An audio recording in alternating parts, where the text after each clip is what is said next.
Well, hello everyone. Welcome to Workout Wednesday.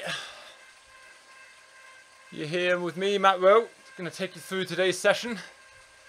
Just going to get my feed up.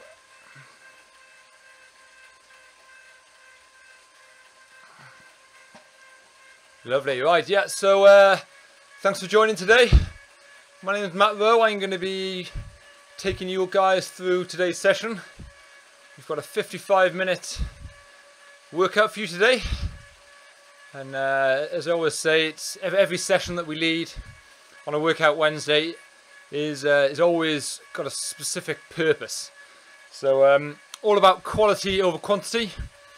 So yeah, every minute we spend riding tonight is got a purpose, rationale for it, and we're going to be developing a specific attribute, if you like.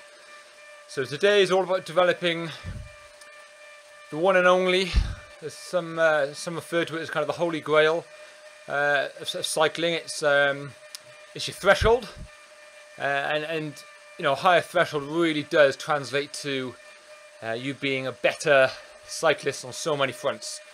Come into that in a bit more detail in a moment. So yeah, we're off now, guys. First part of today's session is the warm-up. So it's just a nice progressive 8-minute warm-up. So we're going to start off nice and easy now. So for me, that's 100 watts. So I'm just tickling the pedals along. Not a lot going on really. Then that's going to slowly ramp up. So my effort was literally just ramp up, ramp, ramp, ramp. So it's after 8 minutes, I've got a bit of a sweat on. And yeah, I know I'm working out. So after the warm-up, or 8 minutes warm-up, we're going to have 1 minute easy. Just have a drink, get our composure. And then we're going to do what we call an activation sprint. So it's just a short effort of 10 seconds, just to round off our warm-up. So this is a very similar session to what we've done last week. I mean, every Workout Wednesday is different, but based on a little bit of feedback and my own experiences of doing this session last week, I've tweaked it slightly. So this is a slight adaptation from last week, an improvement, I think, and it's basically just taking the edge off the intensity of the effort, because I think the ramps that we come onto were a little bit aggressive, and I was a little bit optimistic when I created the first off. So just going to talk a little bit about the benefits, or the reason why we warm up. So I said a minute ago, you know, every session is all about quality. So one thing I say at Rowe & King is quality trumps quality. So quality trumps quantity every time. So, you know, riding hard trumps riding hard for a short period of time trumps riding steady for a long period of time every time. And honestly, no matter what your goals are, even if your goals are super endurance events, you know, there's smart ways to train and, you know, become a better endurance athlete by riding intensely. Kind of this concept of HIIT training, high intensity training. Just gonna get rid of my keyboard a sec. I'm just gonna pop that there so I can see some of your questions that are coming in. So yeah, so warm up. Why bother? And this was a topic, as a Zwift coaching podcast topic a couple of weeks ago, and it's still available to listen to. It's just talking about warm up. Why is a warm up so important? Or why bother with a warm up? You know, it takes a lot of time, and for the time-strapped cyclist, like I think many of us are, we want to get on the turbo, get on Zwift, log in, and start training straight away. Just get stuck into it. I think there's a natural kind of a approach with most cyclists. They just want to just get stuck in and crack on. But you know, before we do start doing any intervals and structured stuff, we always ride steady for a little while, warming up. But why is that? Why bother? I mean, it does, well, first off, it reduces the chance of injury. So, you know, when we're riding intensely and riding hard and training hard, you know, we're really stressing our body, pushing our body to the limit. And unless our body's prepared for that, you know, you run the risk of overexerting yourself.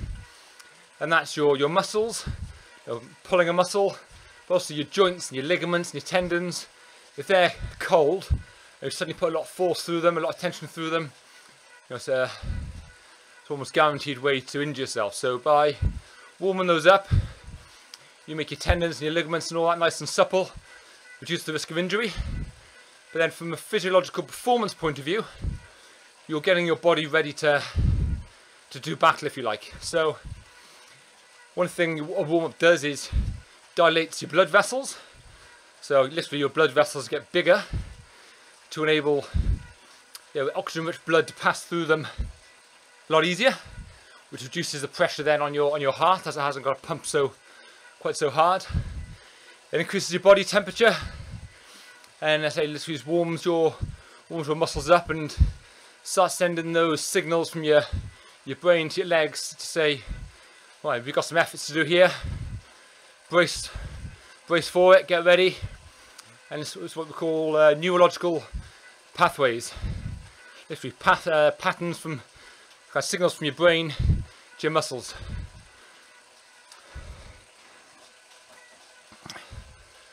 So guys, heading towards the end of the progressive ramp warm-up here. Hopefully we're starting to feel a little bit warmer. And a warm-up is not all about warming up physiologically. It's also about warming up psychologically. You know, many of you, again, coming back to the time-strapped bike rider, before this, chances are you were doing something. Maybe looking after the kids, preparing dinner, finishing work, you may have been driving, whatever it was. I think a warm-up offers a great opportunity to kind of go from one mental state into another. So going from being productive, looking after the kids, changing nappies, fixing your bike, whatever it is, to into much more relaxed training mode. So that's where, hopefully that's the transition that we're all making now. So we're getting into the zone and we're going to get down to business in a minute.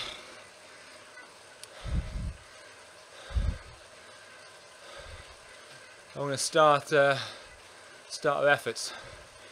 And, you know, there's definitely a difference between riding a bike and training.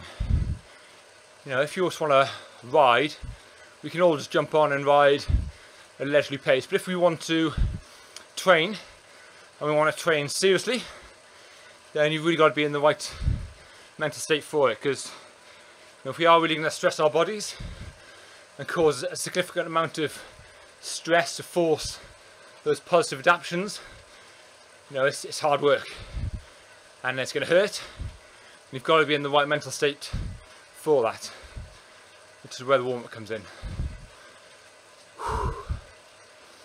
So,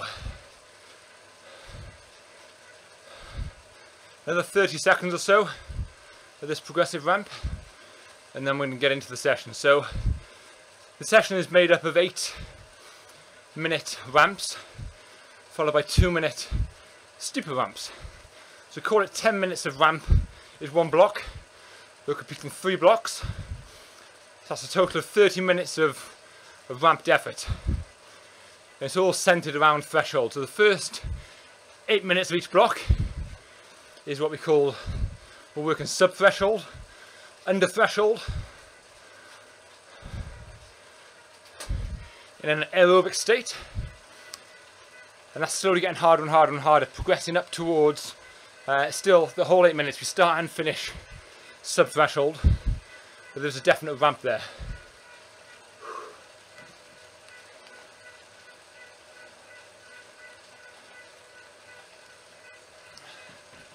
Let's now jump in and make that a little bit easier so I can continue talking.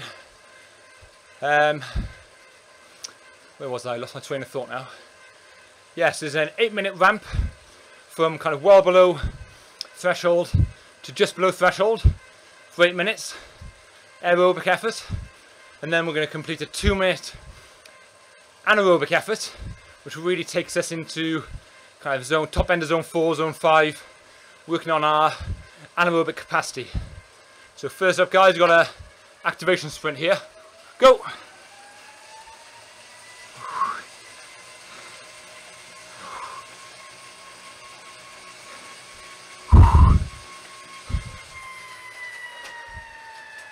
Good job, everyone.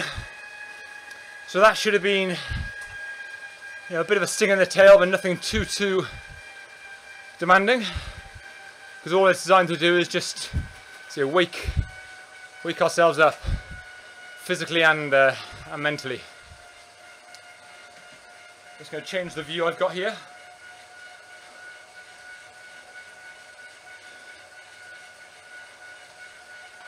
So we are now in the last 30 seconds before our first ramp, and this is where the real effort starts. This is where it gets hard pretty quickly. So remember with this, guys, it's going to start, we're entering now the first couple of seconds of the first 10-minute ramp, 10-minute effort, so it's a long effort, all about pacing ourselves, all about keeping our composure. Here we go, we're into it. All about, keeping our composure, because this isn't going to be over anytime soon. We got to settle into a rhythm and just suck it up, buttercup. That's good. And cadence, I'm not going to, or I haven't been prescriptive here on the cadence that I'm asking you to use. You can use whatever cadence you like, really. Just got to make sure you're producing that power.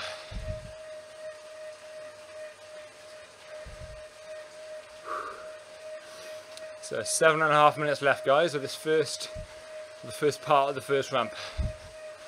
So you should feel fairly in control here. We're working, this is now entering what we call zone 3. So we're pressing on a little bit now, but the pace we're doing now, kind of the effort we're making, should be an effort that we can sustain if push comes to shove. This current pace for well over an hour, hour and a half upwards. It shouldn't be too much of a stress. So if that feels about right, just thinking about that, could I stay in this for well over an hour if I had to? If you think you could, great. Just keep doing what you're doing. However, if you're thinking this is a bit tough, I'm going to be struggle. This is where you can use on the left-hand side. Use the arrows. So in workout mode, as we're in now, you can increase or decrease the intensity of the session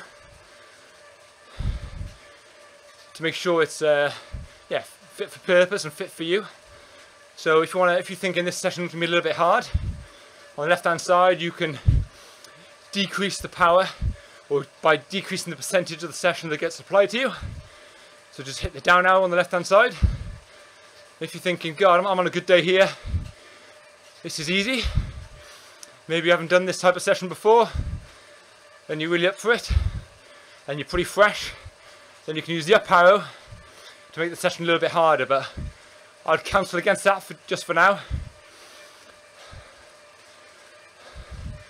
As this is only the first couple of minutes of the first block, so if you're already finding it hard, use the down arrow.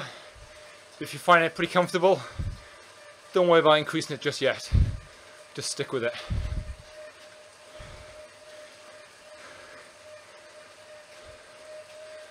Good job, guys. So, kind of the state we're riding in now, you could refer to it as riding a sweet spot. So this is what we call the top end of zone 3, bottom end of zone 4. So the top end of the green zone, bottom end of the yellow zone. There's kind of a range there, and that's where we're riding at the moment, and that's where we're going to build through. So we call that sweet spot. And yeah, there's so many positive physiological adaptations that you can realise from riding in sweet spot. And one of the main reasons for that is the amount of time you can spend riding in this zone. We're in an aerobic state, so we're using oxygen as the primary. Yeah, we're using oxygen to to make energy. So it's yeah, pretty sustainable. We can keep doing it for a long time, and we can spend a lot of time in this zone. However, it is a fairly uncomfortable zone.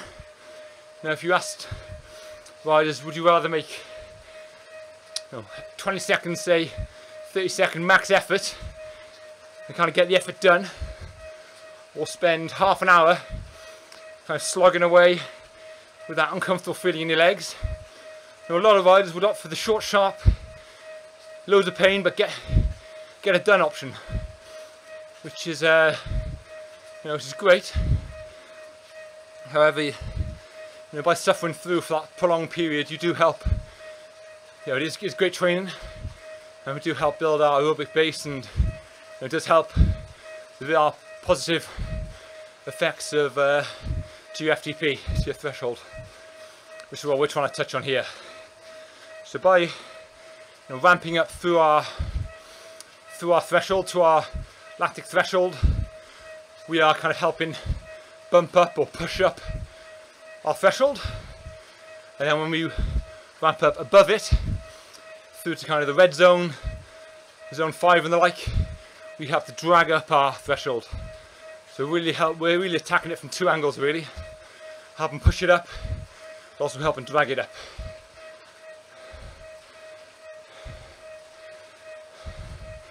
And it just makes your body realise, gee, this is a really important zone to me. We're spending a lot of time around it, just above and just below, and it just makes you a lot more efficient riding in that zone. So just to touch on what we mean by threshold and FTP. So threshold, let's start off with FTP. So FTP is your functional threshold power, which is what Zwift is highly dependent on in calibrating zones. That determines what your watts per kilogram reads at, and ultimately it determines what the speed at which you travel in game. So your FTP is a measure of your lactic threshold.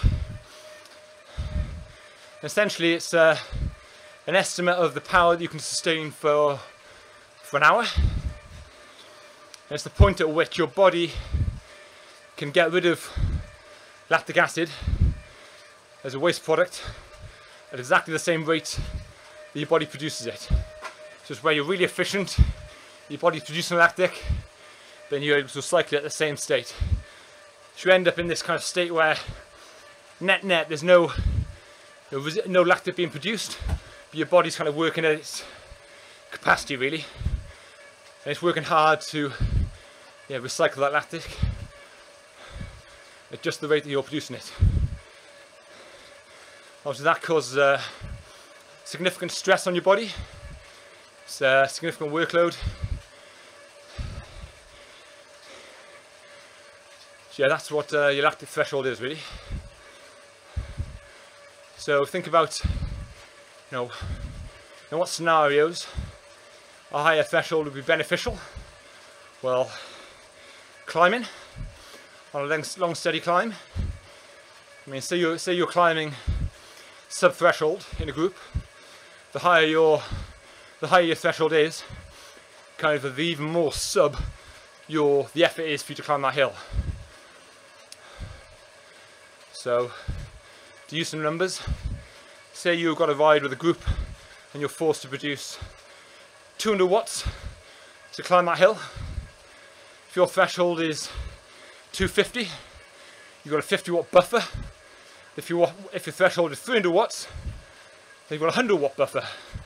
Obviously that 100 watt buffer is going to feel a whole lot more pleasant compared to the smaller buffer. And obviously weight is a huge part of it as well. It's not just about the threshold power, it's about your combination of your power versus weight to give it that watts per kilogram metric. And that, your watts per kilo, is a large part of what determines how fast we travel in game on Zwift. but also in the real world. So we're definitely working anaerobically now. We're being forced to produce so much power. It's quite hard to talk, but also we can't produce that energy quick enough using oxygen, so we rely on other sources which are finite in terms of their availability, and basically it means we're going to have a byproduct of lactic acid, which is what we should all be starting to feel now. 30 seconds left, guys.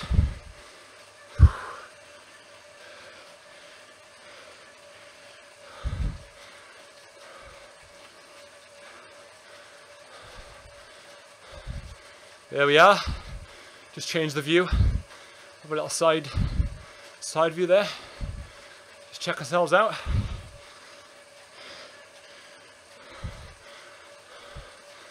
Okay guys, last 10 seconds.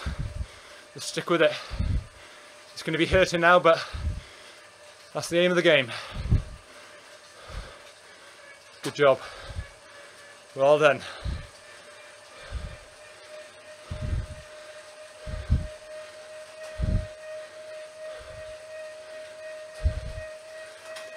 So John's got a question here. If you have another hour to spare after a session like this, is it worth spending that hour just tuning the miles out, just pedaling away nice and steady? Or is there anything smarter that you could do with your time? So part of that question, or part of the answer, depends on what you're doing tomorrow. So if you've got a tough session tomorrow, or you've got something on the weekend that you want to be good for, you're not going to want to carry too much fatigue. So I would caution against doing too much intense after this. However, if you just want a fantastic workout today and don't worry about tomorrow, then a lot of it, I guess, will depend on your level of fitness. You know, if you're a really fit athlete, you'll be able to absorb this session and a bit more, so you can do some more efforts.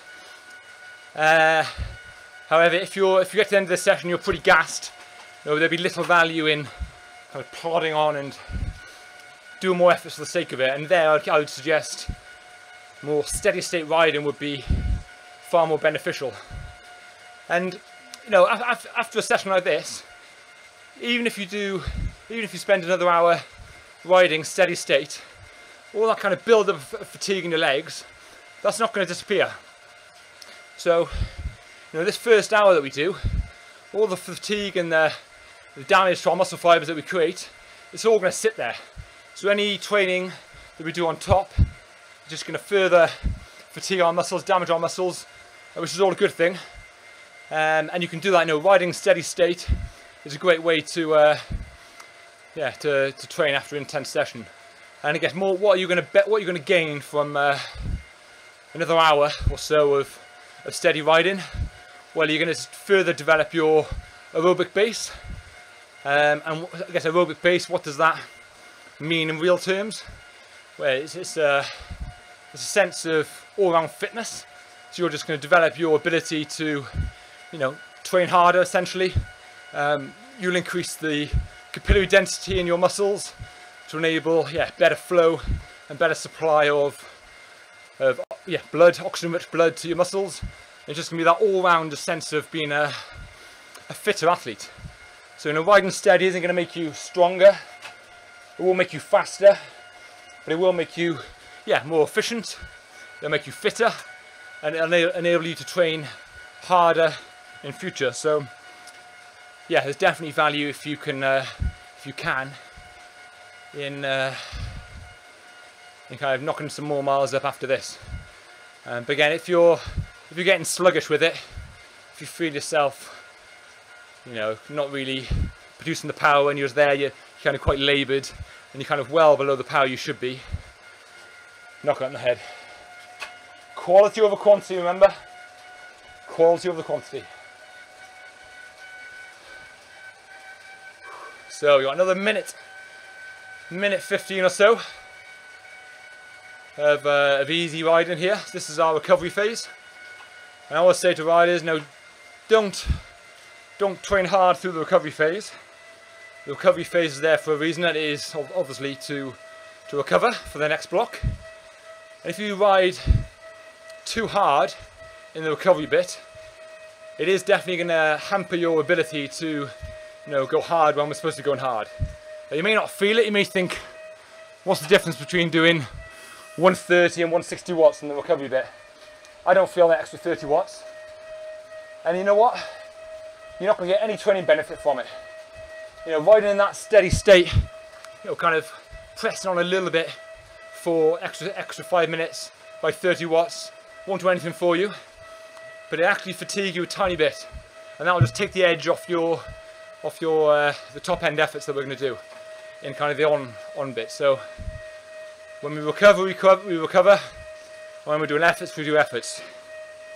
Like a light switch. We're either on it or we're not. When we're not, we're not. Okay, 5 seconds guys, and we're into the next ramp. Second ramp. Look at that, another perfect. Full house so far, 7 stars. Feel like I'm in the jungle. I'm a celebrity, getting all the stars for camp. Mum would be proud of me. Getting all these stars. So guys, back into this, the bottom end of the ramp here. So this is the steady part. Before it gets painful. And, here it's really important to, I say it in almost every session I do, is keep your composure. You don't want to be riding raggedly. You want to be nice and controlled.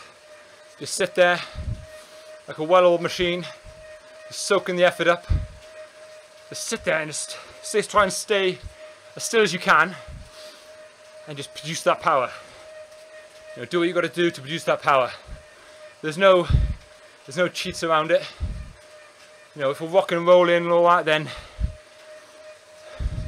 you may squeeze an extra watt here or there out by kind of that force that you generate by pulling on the bars, but that's not going to help you. So, it's nice and relaxed. Nice and relaxed. 6.5 minutes to go.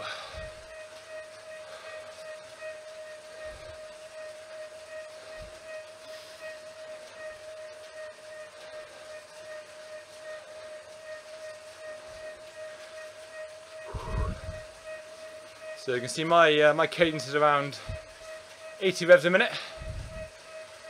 That's kind of within or around the kind of acceptable range of being efficient. And there's no definitive cadence which says, right, this cadence is the most efficient cadence. We should ride this cadence all the time. It very much depends on you as an individual and what your body's used to. But as a kind of a target range, anywhere between 80 and 90 revs a minute is considered efficient. And on a climb, that cadence naturally drops slightly, as we're simply required to produce more force. So on a climb, 75 to 80, it's all good around there.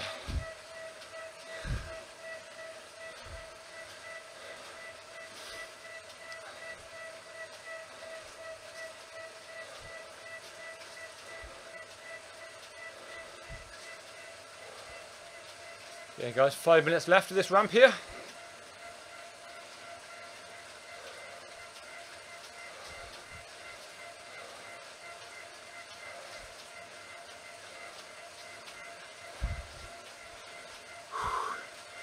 Important guys, keep drinking through this session.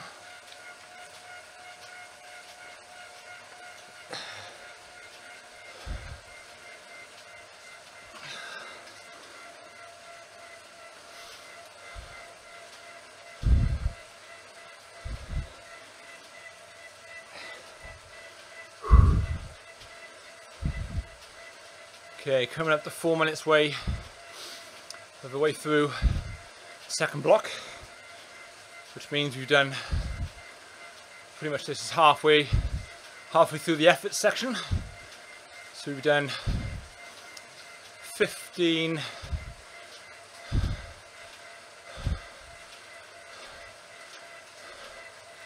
no, tell a lie. In a minute, guys, is testing me. Right, 45 seconds time, we'll be halfway. And we've done 15 minutes worth of effort.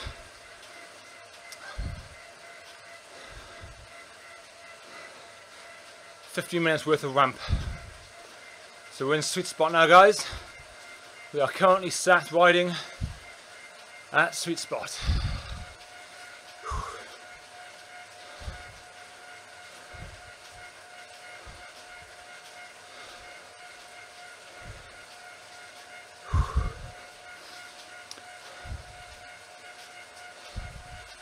So how's everyone feeling? If anyone's watching and riding in game, just send me a message in game. I haven't got the Facebook feed up in front of me today, so I'm not picking up any questions, I'm afraid.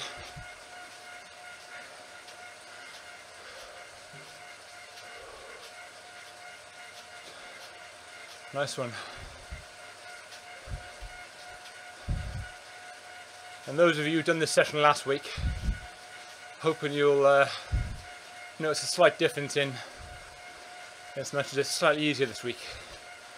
I think a few people messaged to say it's really tough, and the last couple of seconds, 30 seconds or so of each effort were eyeballs out. Good stuff.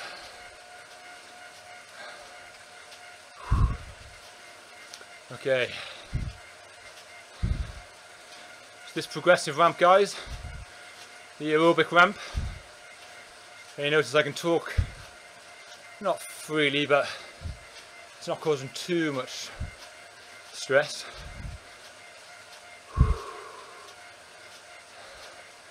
This goes to show the kind of the systems we're using. My aerobic system.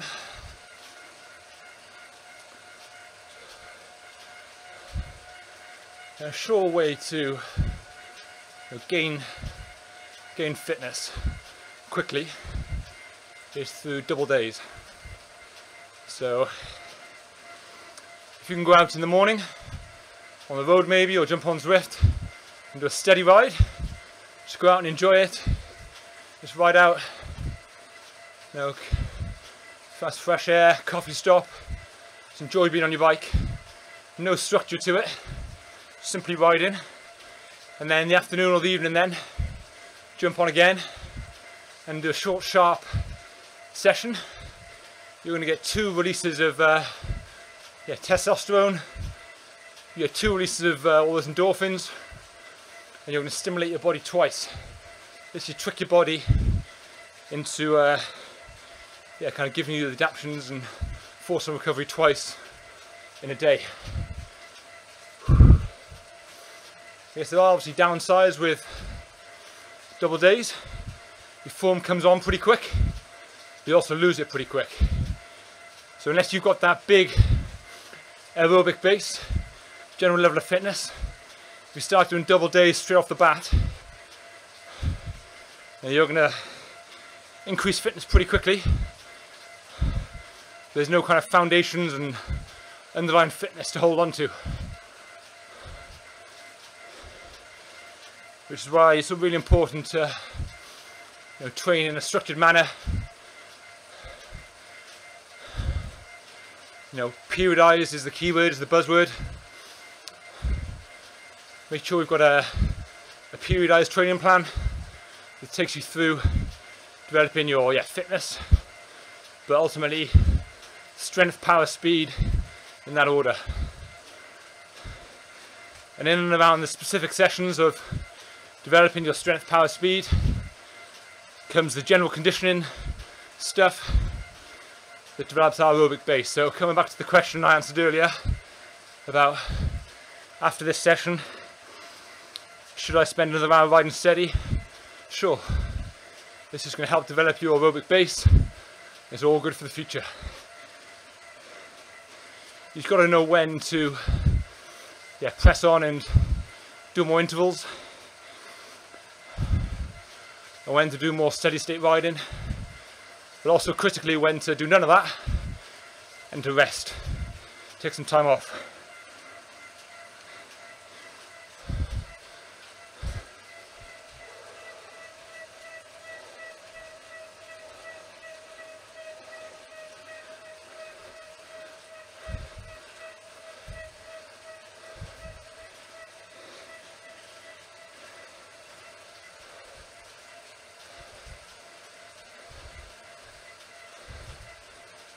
"30 seconds to go."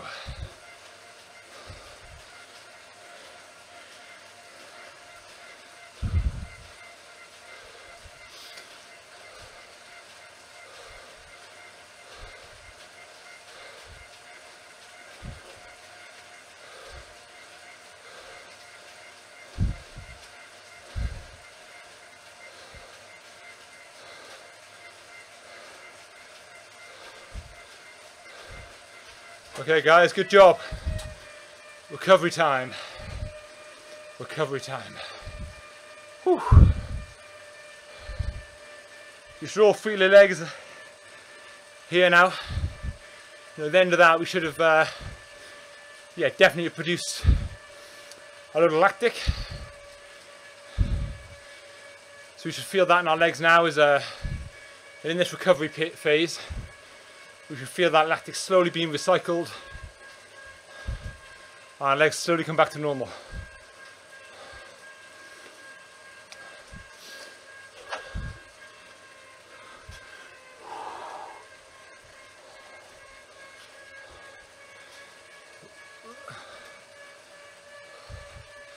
Whew.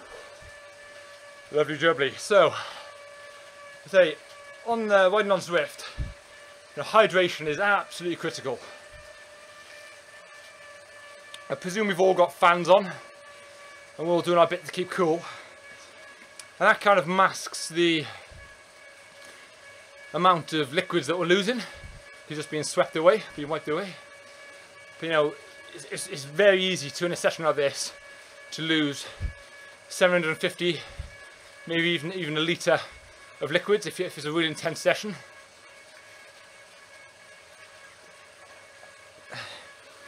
It's the sessions that we make long efforts that we produce the most sweat in.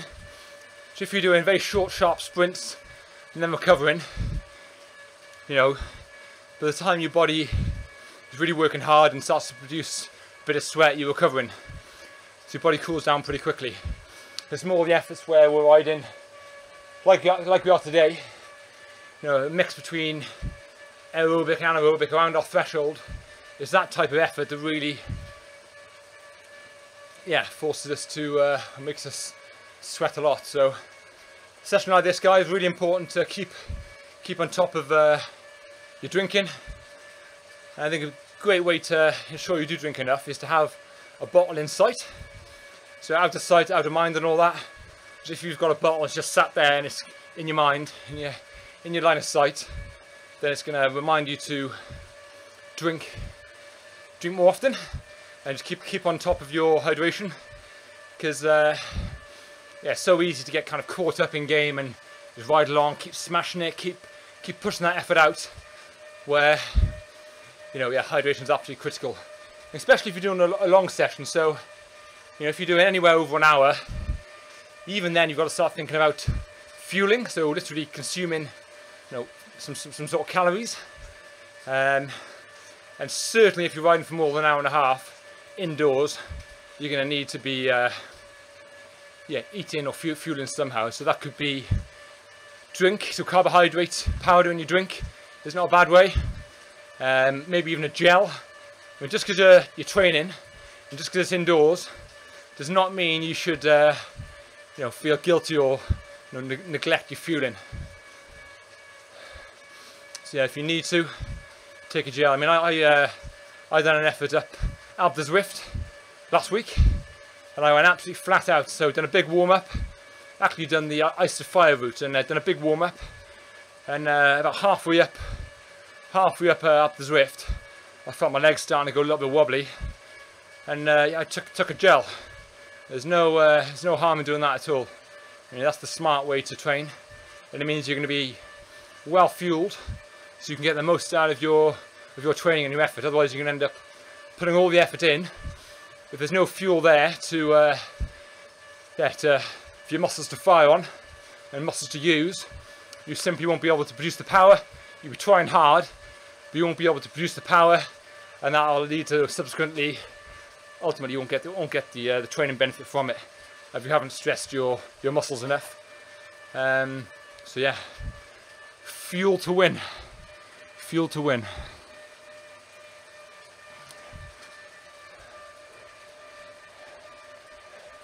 And even solid foods. I mean, if you come back from work, say, and you haven't had a chance to have dinner, and you've got an hour and a half on Zwift, or an hour, whatever it is, and then after that you can have dinner kind of a couple of hours later, you really need to be getting proper food in. So energy bar, banana, fig rolls, anything like that, a little sandwich, all good sources of carbs. It's just going to help restore and kind of replenish and give you the glycogen that you need. So we are into the third and final ramp. Showtime, ladies and gents. Showtime. Just because it's the last effort, let's stick with it. Okay, 7.5 minutes to this first aerobic ramp. Ramping up to threshold. So again, this should feel comfortable. Shouldn't feel too demanding at this stage. And this may be where you want to make use of the arrows on the left hand side. So if you are finding it a bit hard, just hit the down arrow, just take the edge off. If it's a bit easy, if you're cruising, then you must be either Superman, Superwoman, or your FTP must be wrong, because it shouldn't be easy at this stage. If it is, hit the up arrow, send that percentage to 110 or something, and fair play to you.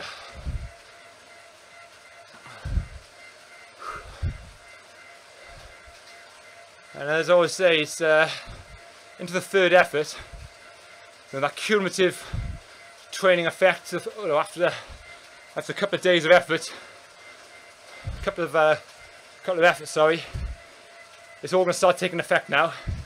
And this third effort will be hard on the second, and it will definitely be hard on the first, because obviously the first effort we were relatively fresh. We had no fatigue in our legs from today. Well, not from this session anyway. Whereas by now we've got 10 minutes of ramped efforts in our legs, so that'll certainly be taking its toll. And it's when it gets hard, it's so tempting, so easy for our form, our composure to go and get hit. So really important just to sit there, try and keep your body nice and still. You know, we are human, you're not going to be like a statue, but still you can be the better, and let all that power transfer come from your hips down. That's always the number one tip I've got. When it starts to hurt, there's no cheats. There's nothing you can do other than just suck it up, stay still, stay composed, turn those legs and produce that power, and critically make sure you don't get sucked into riding at too low a cadence. But that's a sure way to kind of finish your legs off. Because the lower the cadence, the more muscle we're using, compared to a higher cadence where the more aerobic the effort is, and the greater the stress we put on our heart and lungs and our system. So for efficiency, preserving our leg muscles, reducing the lactic acid, definitely want to be staying composed, pedaling a Nice high cadence in that 80 to 90 revs range is great.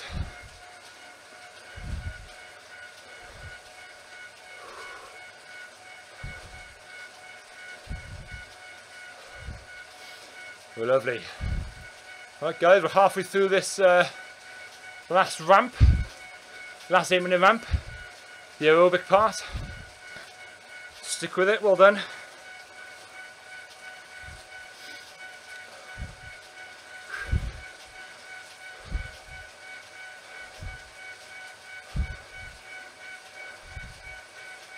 I guess you can kind of simulate this effort. It's kind of simulating this effort is riding to group ride with mates, riding to a cafe. See the cafe on top of the hill. Everyone starts at the bottom. Nice and relaxed. And obviously, by the top of the hill, you want to be at the front to make sure you're in the queue first. So you haven't got to spend ages stood up. And this is where the climb slowly. So someone starts putting the wheel on, half-wheel in a little bit. And you think, hang on, I'm not having that. So you pull level or half-wheel them. The pace slowly nudges up. And everyone in the group then is just working. Yeah, starts working harder and harder. That's what's happened here. You've got that slow, steady ramp. And we're still in the foothills at the moment of our fictitious climb. Cafe's still a good few minutes away, so we're not too bothered about unleashing our all-out effort just yet. But we've got it in our locker for when we do need it.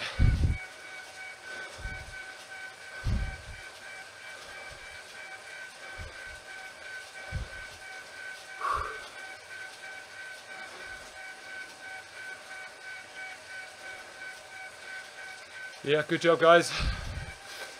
As the memo says there, stick with it. We're almost there. Great efforts.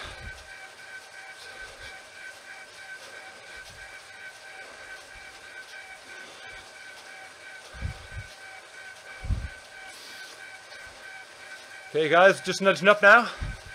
So I'm on 300 watts. I just kicked up a little bit. So as each of these increases come in, just not sudden acceleration to kind of jump up. Just try and squeeze on a little bit, just to stick with that pace increase. So there should be no sudden sprints or sudden efforts. It's all a very steady, progressive, natural increase in pace and effort.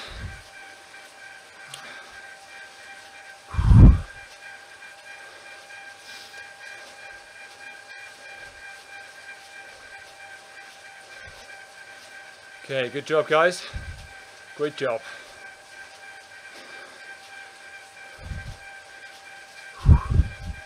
Another minute left of the 8. So heading towards the end of our aerobic ramp here.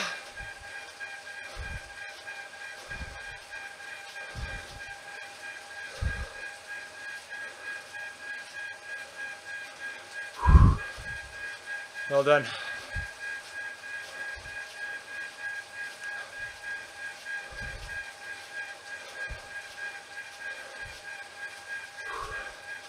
"30 seconds.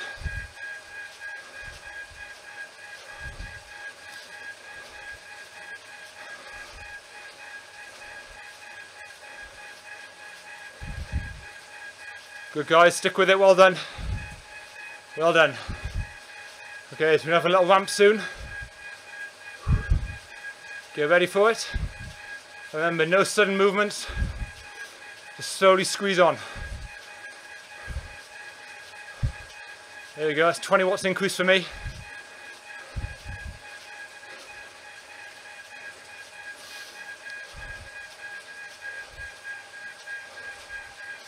Good job guys, minute 45 to go. Now they'll be kicking in now. They'll start to hurt, but it should do, that's how it should feel. Just keep your composure there guys. Just because we're near the end, don't let it all go.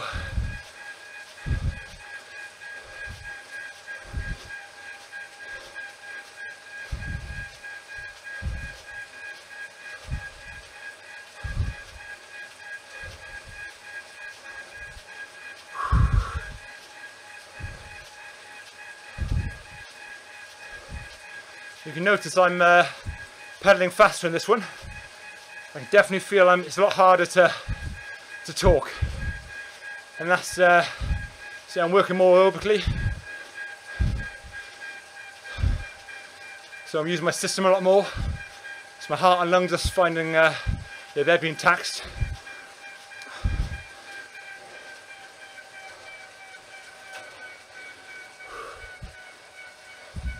Just slow my cadence down a little bit.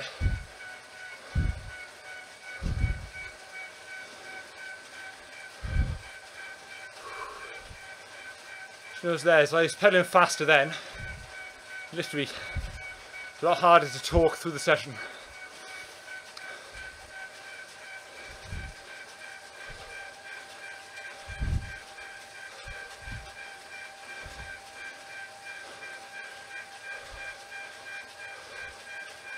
Well done everyone, 5 seconds. Hold it there. Well done.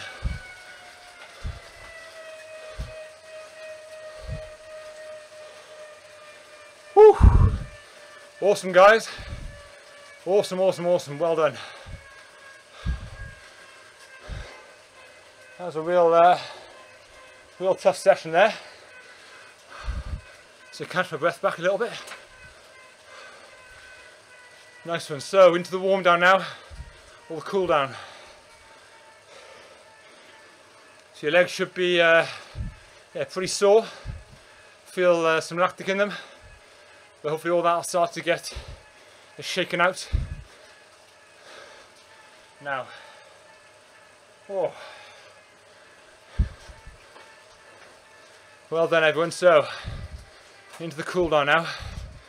So yeah, this is where start recycling all that lactic, and the repairing of those muscle fibres starts. It's also important to replenish what we've lost in that session. So yeah, a bit of some energy, basically carbohydrates, for replenish our glycogen, but also equally as important to fuel our legs with kind of dose up on protein, because ultimately that's what repairs our muscle fibres and makes our muscles stronger for next time. And hydration, as I mentioned earlier, absolutely critical. So after this, get a drink down here. Squash is great, and something to eat. Protein, carbs, vitamins and minerals, and all the nutrients. And the easy way to get that in is obviously a purpose-made recovery drink. A lot of brands do them. I use the SAS one. It's a great source of everything you need after a hard day's training. And if you've got dinner soon, if you've got a proper meal, there's no point in taking a recovery shake and having dinner straight after. So if you have got dinner, try and get that down here as quick as possible, because we talk about the kind of the golden 30-minute window. The window which our kind of system is very receptive to receiving fuel to kind of replace itself. That kind of window is it's about half an hour. So if we can replenish our stores in that half-hour window, we'll be recovering a little bit better. Oh man, great session that, guys. So thanks for joining. As many of you are well aware, I'm sure, do this every Wednesday, guys. Workout Wednesday, same time every week, same time, same place. On Zwift, the live feed is on Zwift Community Live's Facebook page. 19:45 UK time, so British summertime at the moment. 19:45, and I'll be on here every week, giving you a different session. And thank you for all the comments, guys. So see you next week. And if you haven't listened to our coaching podcast yet, that's the Zwift Coaching Podcast. So myself, Kev Poulton and Greg Henderson are hosting Zwift Coaching Podcast, talking all things cycling, Zwift, training related. So we've done podcasts so far that are available on iTunes, SoundCloud and Podbean. We've done podcasts on FTP threshold, start of the season, kind of periodization. The most recent one was on climbing. So yeah, check those out, guys. And they're being released every 2 weeks on a Wednesday. So one was released this morning, actually, the climbing one. And we talk, obviously talk about the new climb on Zwift, up the Zwift. What a beast. So I went up there flat out last week, and I'd done, what did I do? 48:38. So there's a time for you to beat, guys. 48 minutes, 38 seconds. And I did have a gel halfway up because I tried that hard. But no shame in that, right? No shame in that. The new president. Cheers, Simo. Right, guys, well, thanks for coming. And hopefully see you next week. Workout Wednesday. Next Wednesday. Over and out. Thank you very much.